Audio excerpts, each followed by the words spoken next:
Hello besties, ಇವತ್ತಿನ ನಮ್ಮ simple side dish ಬದನೆಕಾಯಿ ಫ್ರೈ. ಬದನೆಕಾಯಿ ಪೀಸಸ್ ಹಾಕೋಕ್ಕೆ ಒಂದು ಬೌಲ್ನಲ್ಲಿ ನೀರು, ಅದರಲ್ಲೇ 1-2 ಸ್ಪೂನಷ್ಟು ಸಾಲ್ಟ್ ಹಾಕಿ ಉದ್ದಕ್ಕೆ ಸ್ಲೈಸಸ್ ಮಾಡಿ ಇಟ್ಕೊಂಡಿರೋ ಬದನೆಕಾಯಿ ಎಲ್ಲ ಇದರಲ್ಲಿ ಹಾಕಬೇಕು.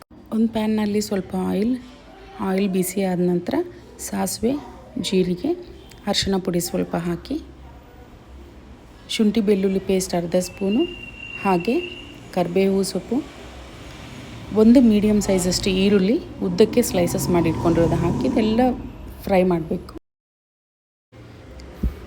ಇದೆಲ್ಲ ಫ್ರೈ ಆದಮೇಲೆ ಆಯಿಲ್ ಸಪ್ರೇಟ್ ಆಗುತ್ತೆ.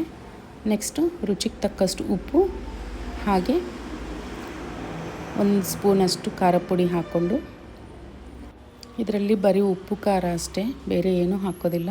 ಸೊ ಸೈಡ್ ಡಿಶ್ ಆಗಿ ಚೆನ್ನಾಗಾಗುತ್ತೆ. ಆಯಿಲ್ ಸಪ್ರೇಟ್ ಆದ ನಂತರ ಮುಂಚೆನೇ ಸ್ಲೈಸಸ್ ಮಾಡಿ ಇಟ್ಕೊಂಡಿರೋ ಬದನೆಕಾಯಿ ಹಾಕಿ ಎಲ್ಲ ಮಿಕ್ಸ್ ಮಾಡಿಕೊಂಡು ಲಿಡ್ ಕ್ಲೋಸ್ ಮಾಡಿ ಲೋ ಫ್ಲೇಮ್ನಲ್ಲಿ ಫ್ರೈ ಆಗಕ್ಕೆ ಬಿಡಬೇಕು.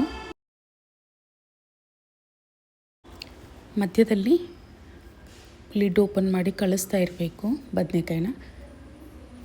ನೆಕ್ಸ್ಟ್ ಒಂದು 5 ನಿಮಿಷ ಆದ ನಂತರ ಕೊತ್ತಂಬರಿ ಸೊಪ್ಪು ಹಾಕಬೇಕು.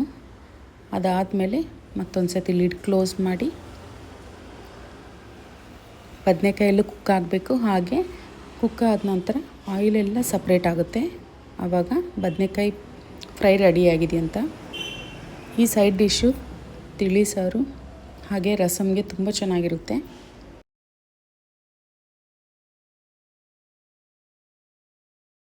ನೀವು ಈ ಸಿಂಪಲ್ ಆಗಿರೋ ಬದನೆಕಾಯಿ ಸೈಡ್ ಡಿಶ್ ಫ್ರೈನ ಟ್ರೈ ಮಾಡಿ ಟೇಸ್ಟ್ ಮಾಡಿ ಬನ್ನಿ. ಹೇಗಿದೆ ಅಂತ ಕಾಮೆಂಟ್ ಬಾಕ್ಸಲ್ಲಿ ಮಾತಾಡ್ಕೊಳ್ಳೋಣ.